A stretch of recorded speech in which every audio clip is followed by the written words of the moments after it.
Hey, hi. My name is TJ. I work for Provost, and one of the things that we do is host quite a lot of debate tournaments. So this briefing is intended to be a reusable briefing for tournaments in the Asian Parliamentary format. It is most updated to reflect the changes as of the UADC Constitution in 2021, but I foresee there can be changes in the future, which will be indicated somewhere. So let's get started. The general rules of the Asian Parliamentary format are as follows. There are 3 speakers per team. There are usually no reserves in the AP format. Some tournaments allow it, so just please make sure of this. There are 2 teams in a room, a government team and an opposition team, which will be determined randomly by the draw. Each speaker speaks for 7 minutes in a substantive speech and 4-minute reply speeches. The reply speech must be given by the first or second speaker in the team. It cannot be given by the third speaker. The opposition reply immediately follows the opposition whip. There is no buffer time in between the 2 speeches. It is just a continuous block. POIs are allowed in this format between the 1st and the 6th minutes, which is the unprotected time, which will be indicated by the judges. POIs are not mandatory, but are highly encouraged for engagement. Every round, teams will be given 3 different motions. Team will rank the motion to determine which motion is debated in the round.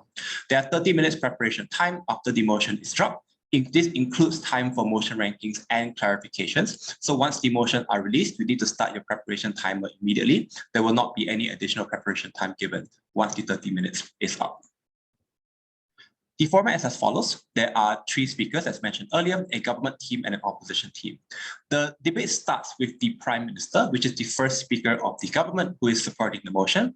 After that, we proceed to the Leader of Opposition, then the Deputy Prime Minister, the Deputy Leader of Opposition, the Government Whip, the Opposition Whip, and then immediately to the Opposition reply and the Government reply. The reply speech can only be given by the first or second speaker in the team.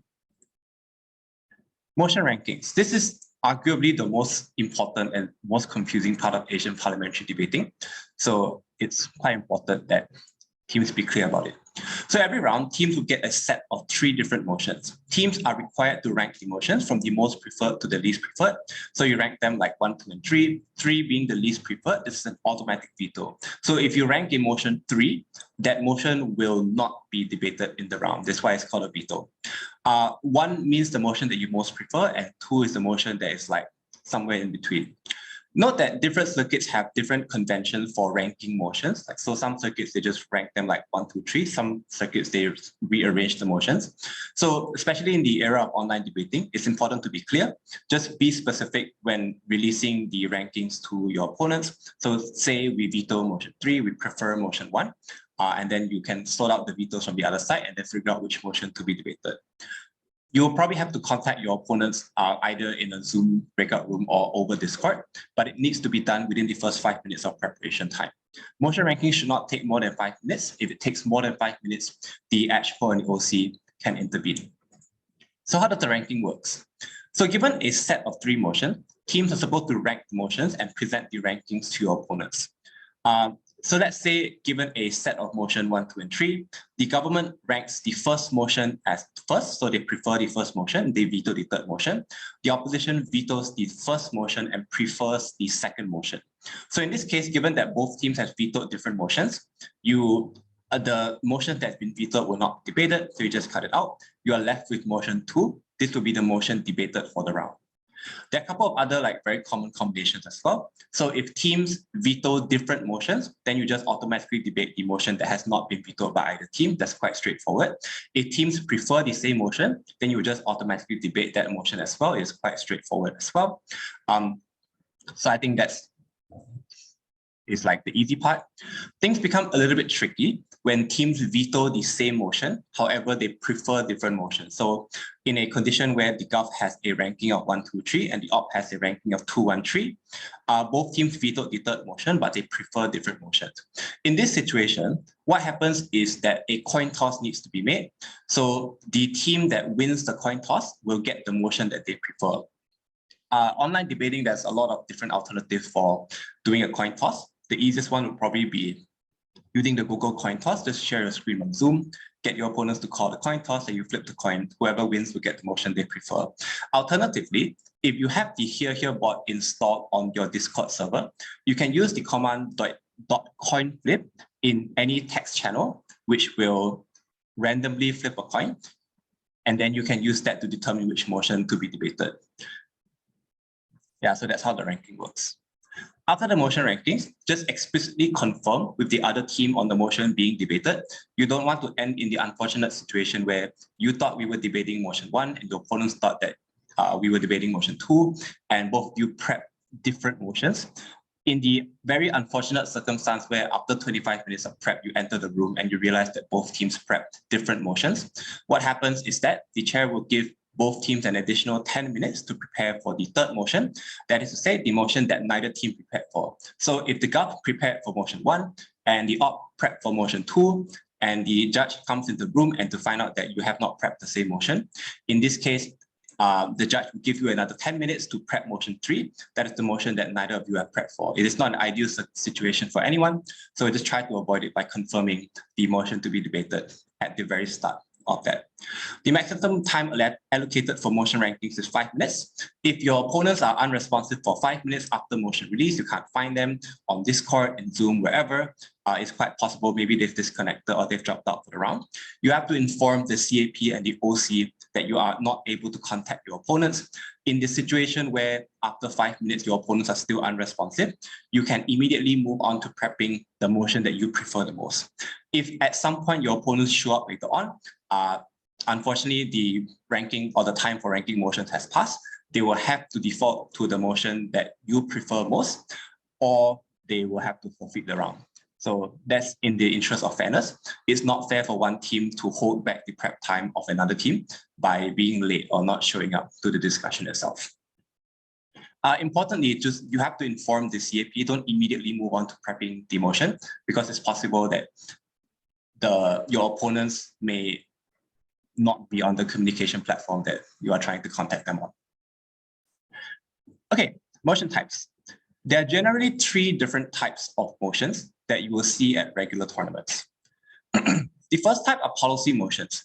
These are motions most commonly phrased as "this house would do X policy." The debate is about whether the policy should be enacted, not about whether the policy will come into existence or not.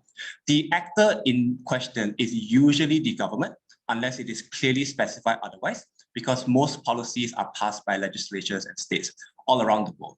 Policy motions require the government to propose a model on how the policy will be carried out, and this policy can be quite specific and needs to be nuanced to reality.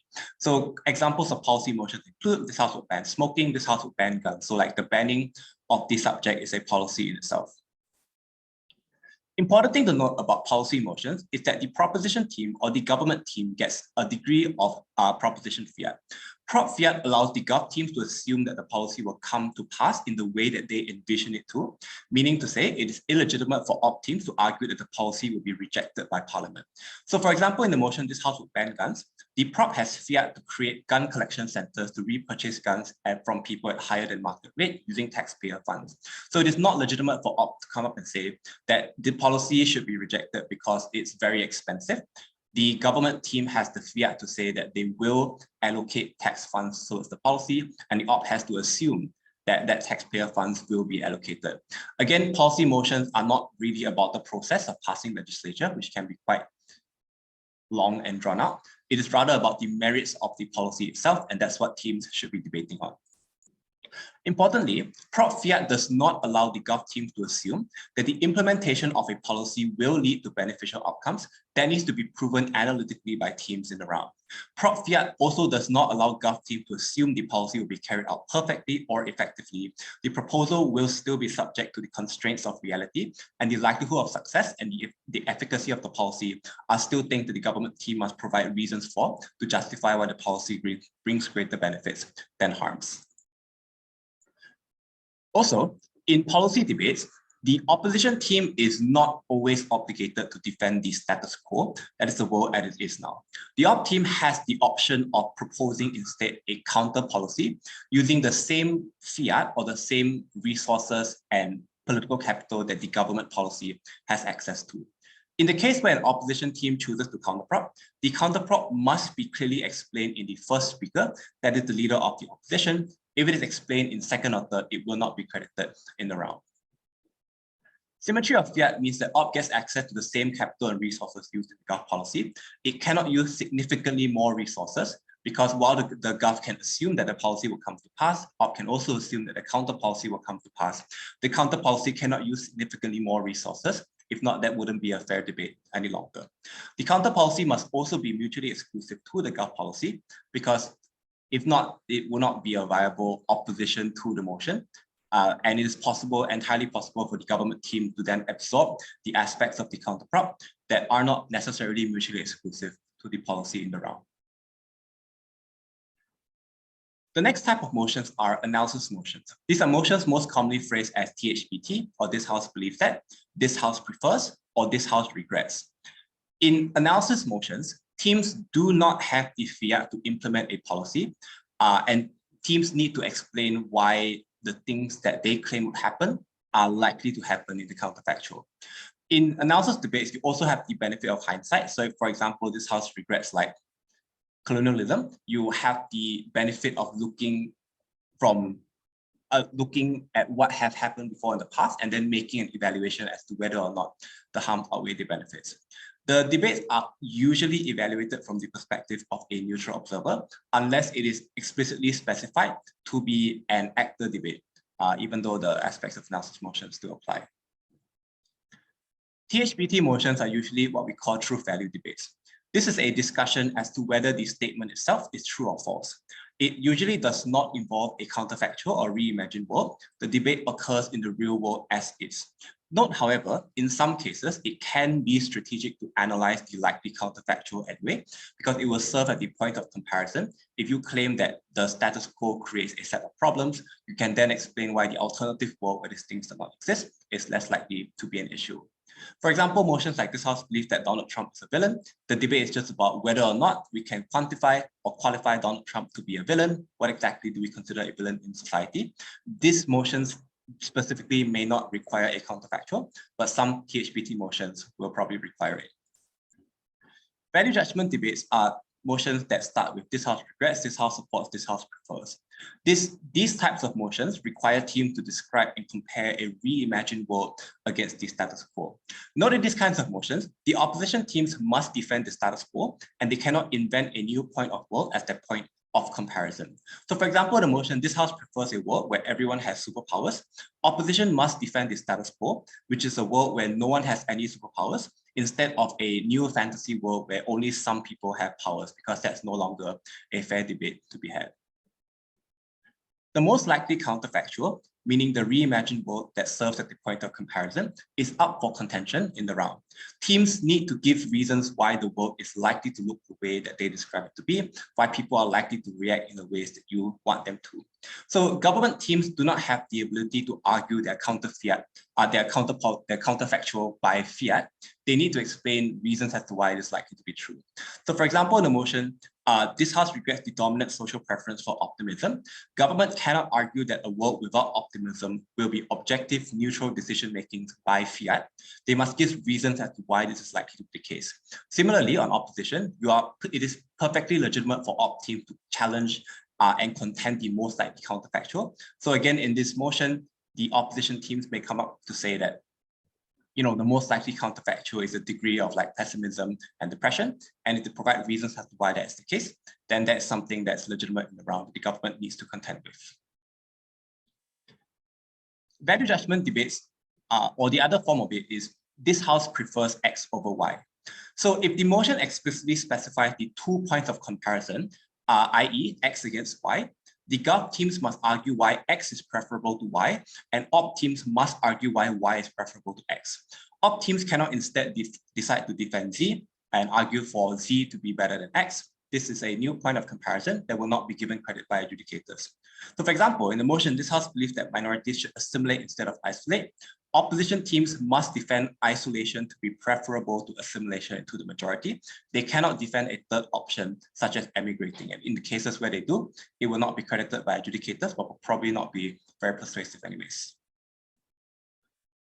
The third type of motions is actor debates. So these are motions that are most commonly phrased as, this house as X would do Y, or as an actor, this house would do action. The debate then occurs from the perspective of the actor, X. So teams must consider the actor's knowledge, values, abilities, and interests, and argue why action Y is or isn't in the actor's interest. Note that actors may also have obligations and responsibilities that are also relevant points of considerations. However, it is again incumbent on teams to explain why these things are important to the actor and ought to be valued in the round. Secondary outcomes and impacts that do not directly affect the actor are given less weight. However, teams must explain why they are or they are not in line with the actor's incentives. If not, it is not going to be very relevant in the debate. So in the motion, this House, as the Republican Party in the US, would investigate Donald Trump for treason. Government teams cannot argue that opening an investigation would be good for society, but they must argue why it would specifically benefit Republicans, right? Because it's a debate from the perspective of the Republican Party, which is the actor in the round. Similarly, it is legitimate for opposition teams to argue that the party should prioritize political end goals, even at the expense of societal and global harm, because as the Republican Party, you probably prioritize your own interests first, sometimes even at the cost of those societal harms. So it's insufficient for Gov to say that societal harms are a reason as to why Republicans Party should not do this, unless they're able to tie it back to the incentives of the Republican Party and why they ought to care about the good of society. All right, let's move on to the rules of debating. Definitions. Teams are expected to argue or to debate the motion at its implied level of generality and not confine the debate to an unfair context. Teams may exclude or attempt to frame out anomalous and extreme examples, but may not build a case solely around those anomalous examples. So for example, in the motion, this House will abolish cosmetic surgery. If the opposition team only argues around the context of burn victims, it is unfairly restricting the debate, and attempts to widen the scope of the debate by the government team should be given full credit in the round. What happens when an unfair definition is given? In the unfortunate situation where that happens, the opposition team can launch a definition challenge. A definition challenge should only be done as an absolute last resort, only when the definition proposed by the government is absolutely undebatable. Where a death child is necessary, it must be done explicitly in the leader of opposition speech and not in any other op speech down the bench. When you want to launch a death challenge, you must explain why the definition provided by the PM is not legitimate, and then propose a better definition of the motion and the debate. More importantly, you also need to debate the even if premise, why even if the definition given by the government is true, the arguments don't work. Note that definitions are just a frame to interpret the motion and the discussion itself. It's not necessarily wrong or right all the time. What are illegitimate definitions? The first type is truisms or squirreling. This is when teams choose to interpret the motion against the spirit of the debate. So for example, in the motion, this House will close all borders. If the Gov identifies borders as the borders bookstore, which is clearly not the spirit of the motion, which kind of requires teams to talk about the borders of nations and opening all of them, then that is the government team trying to squirrel the motion, and that is legitimate grounds for the opposition to challenge the definition of the government team. The other type of illegitimate definition is an unfair time set or place set. For example, in the motion, this House will ban alcohol. If the Gov sets the debate exclusively during the prohibition period in the US during the 1920s, then that clearly is not a very fair definition because the alcohol was banned in the prohibition at that time. But more importantly, debates need to happen in today's day and age, unless the motion explicitly specifies otherwise, in order to have the most relevant debate in the round. Note that most of the time, even if the government team defines the motion in a way that you may not necessarily have expected or you may not necessarily have liked, if the motion or if the definition is still debatable, then it is probably in your interest as opposition teams to either expand the scope of the definition to include examples of context that you think are relevant, or to debate the government teams on the grounds that they specify, especially if it is legitimate. If the definition is legitimate and the opposition team challenges it, then that lowers your chances of winning the debate very significantly. Okay, second part of info slides. Where applicable, the ADJUDICATOR may sometimes provide an info slide or background context about a motion. Everything in the info slide must be assumed to be true teams are not allowed to argue against the info slide. So this is one of the things in the debate that cannot be challenged. The info slide provided by the EDJUDICATOR is assumed to be correct. In addition to the info slide, teams may bring in additional facts, context, and examples to supplement the case. However, these are all things that can be contended by their opponents because it is not necessarily needed to be accepted as face value as the information on info slides. Iron personing. So in some cases where one speaker in a team is unavailable for a round, teams may iron person where one speaker in the team gives 2 or more speeches. So in the case in Asian Parliamentary, where a team needs to iron person, it is encouraged for one speaker to do the first and the third speech, while the other speaker does the second and the reply. So this is sort of to space things out. However, it is not necessary for you to do that. Teams may iron person for a limited number of rounds while still maintaining break eligibility.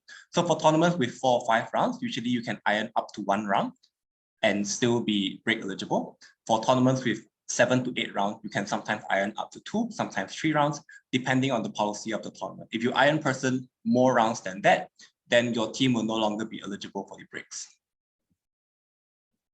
Iron person speeches are scored as usual. So as a judge, even if a team is iron personing, do not penalize the speakers in any way.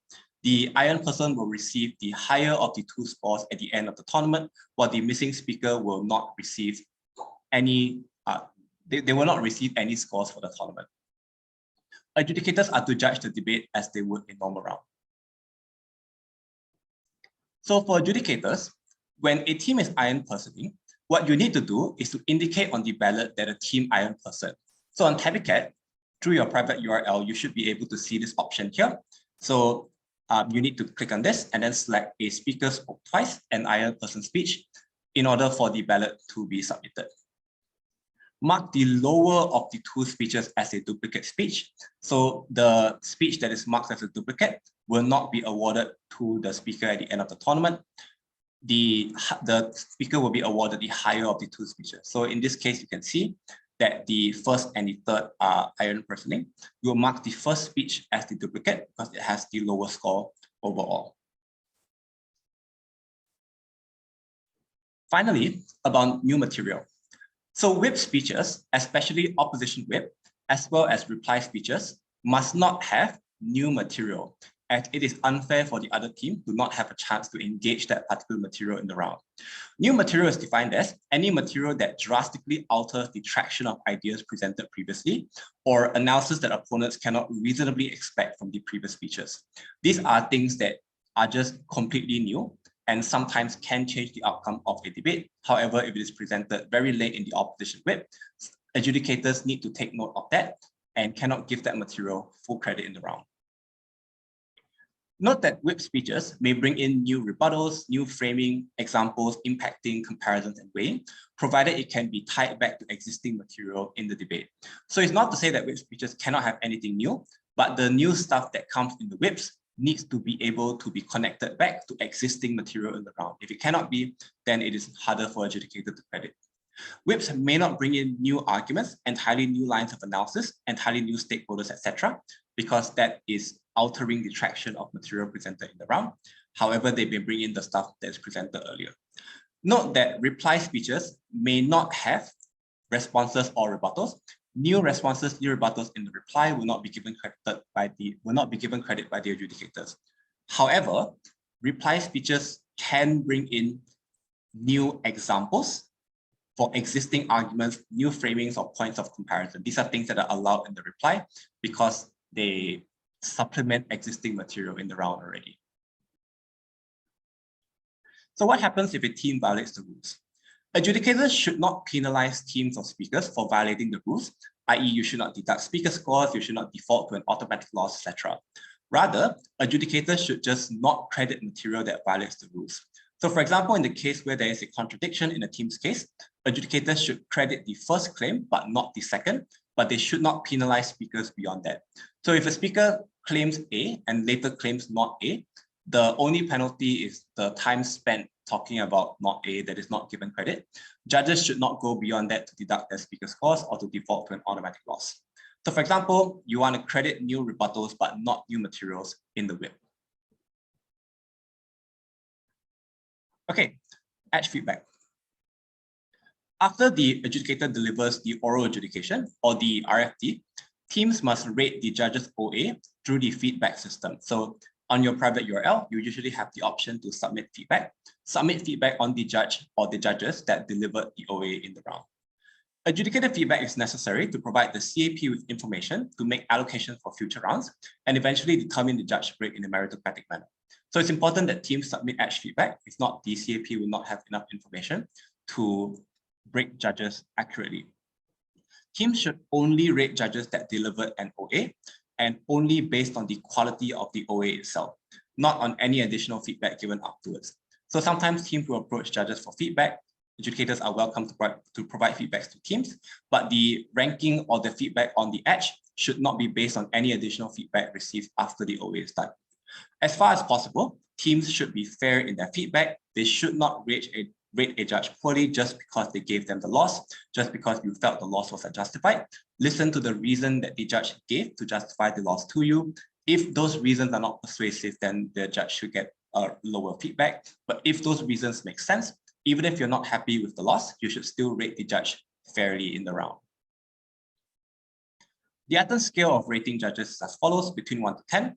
1 to 2 reflects a trainee, means that the judge provided little to no reasoning for the decision and is probably not familiar or not competent enough to judge debates. 3 to 4 means that the judge qualifies as a weak panel. There is some reasoning for the decision, but key details were missed out and overall the OA was unpersuasive. So this person could probably be a panel in a weaker room, but should not rank higher beyond that. 5 to 6 is an average panel and a weak chair. So this means that the judge provided sufficient reasoning to justify the call. However, the details in that call itself may not necessarily be very clear. 7 to 8 reflects a strong panel and average chair, is a judge that provides strong and clear reasoning to justify the call, and is probably someone that should break as a judge. 9 to 10 reflects a very strong chair.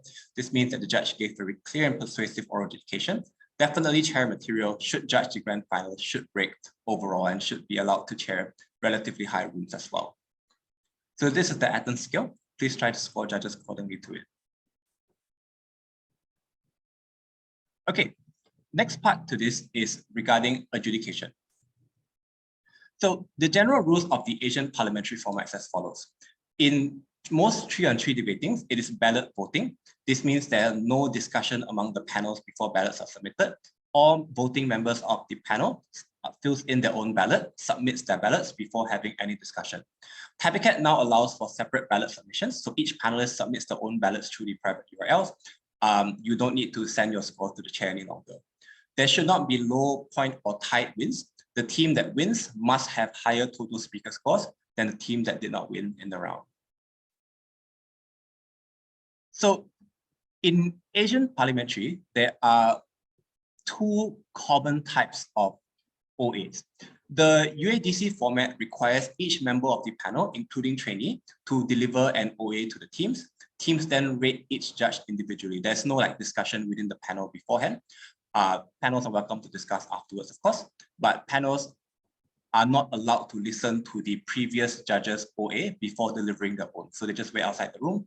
When one panel is done, they go in. We start with the trainees, then we move on to the panels. Finally, we move on. Finally, we end with the chair or the judge that was not in the minority, basically.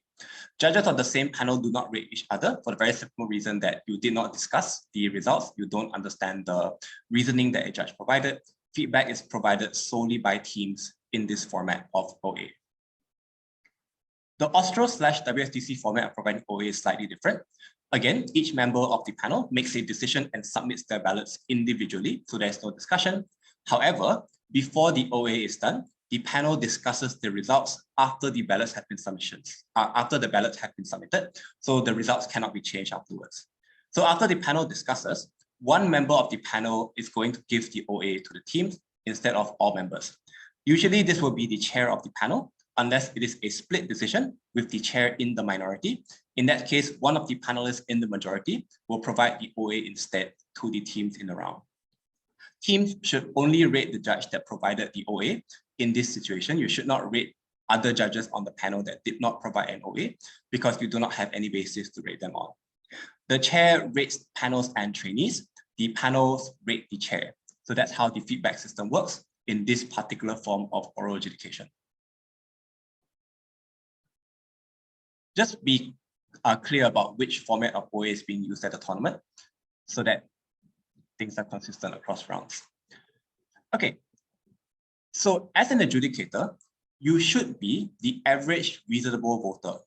According to the World's Judging Manual, the ARV should be aware of basic facts about the world, be familiar with issues and events that have made international headlines. So these are things that are commonly known in the world, like there is a global pandemic happening now.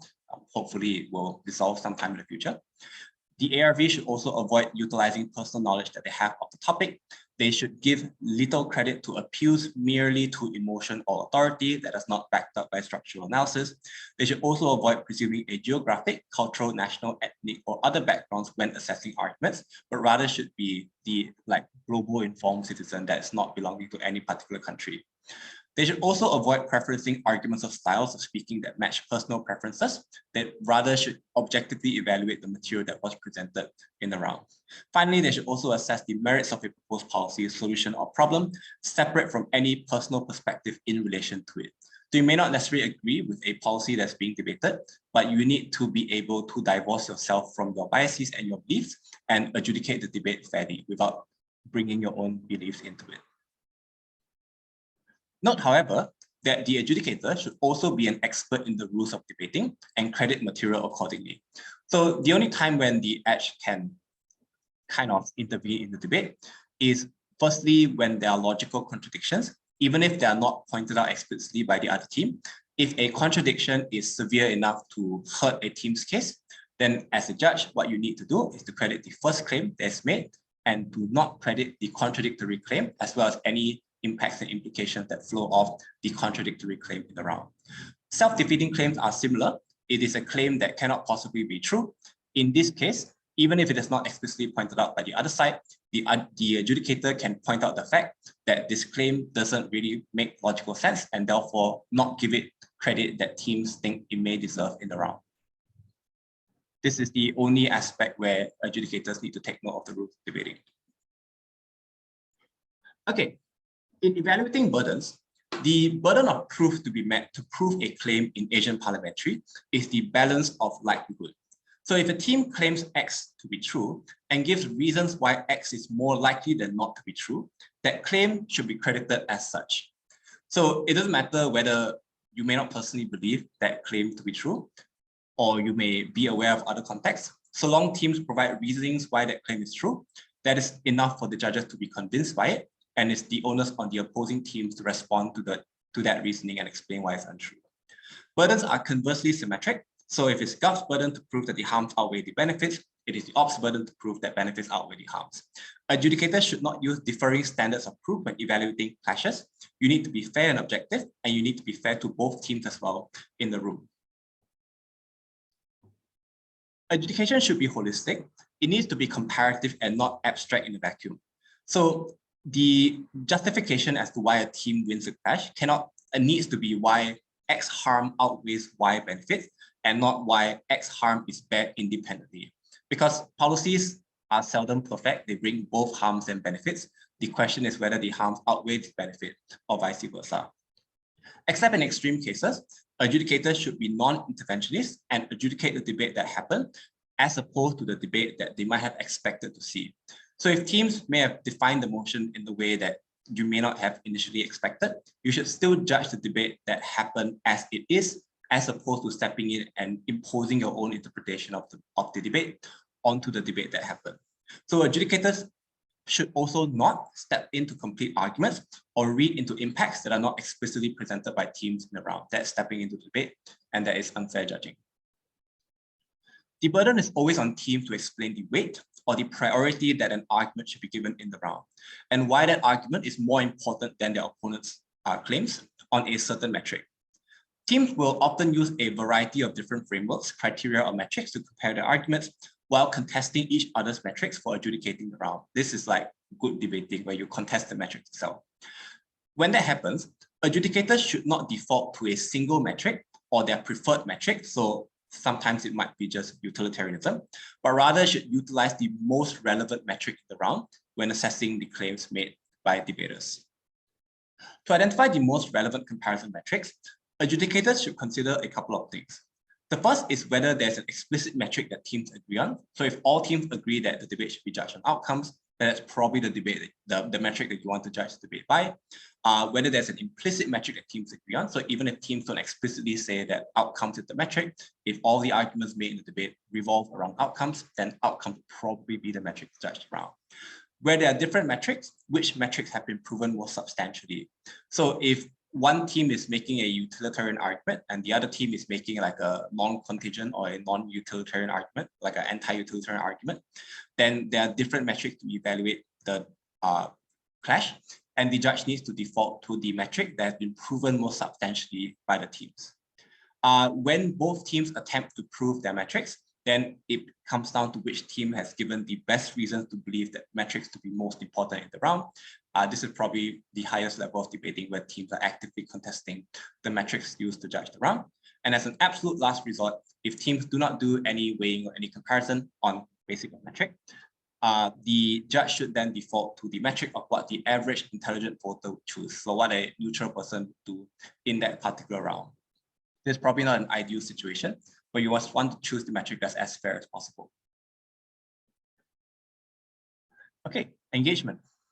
Engagement refers to rebuttal, framing, comparisons, weighing, etc., where teams interact with material from their opponents.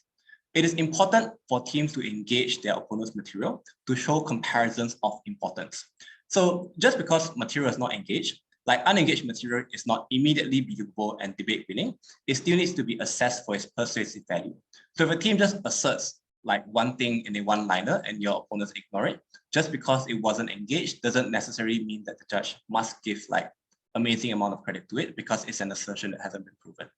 Similarly, not engaging unengaged material also does not automatically fall out of the round.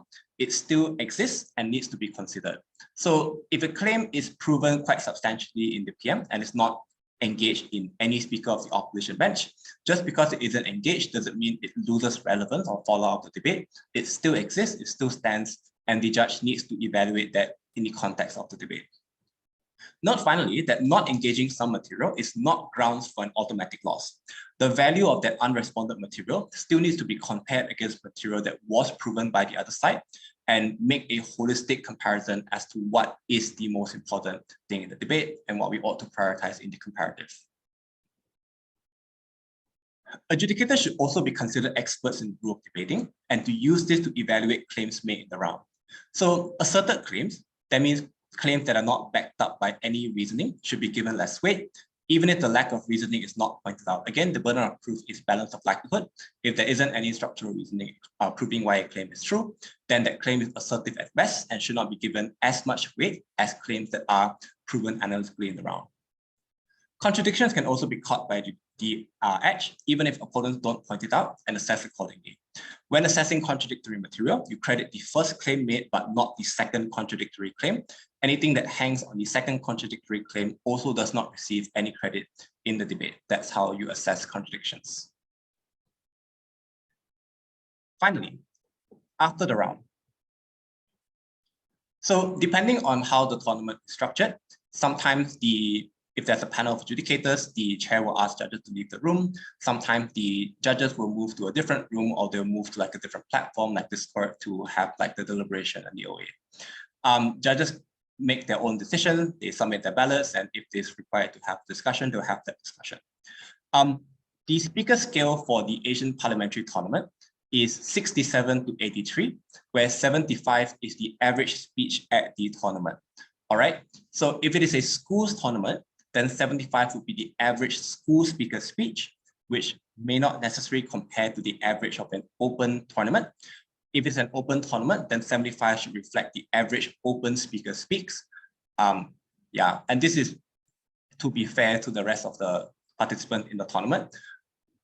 Although speaker scores are quite arbitrary sometimes, we want to try to be as consistent as possible so that speakers can use their speaker scores as a reflection of how far they have improved and how far more they have to go.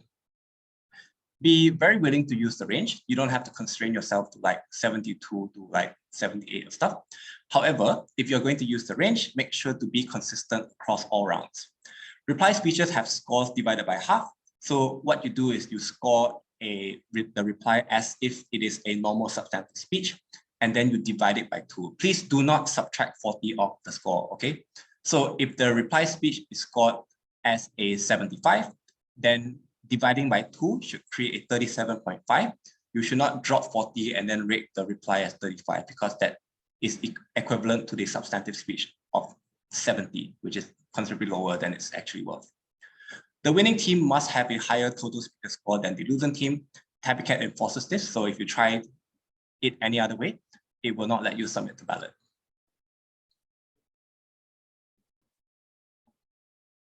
Briefly walking through the speaker scale, from 83 going downwards, 81 to 83 is probably one of the best speeches you have seen at an Asian tournament.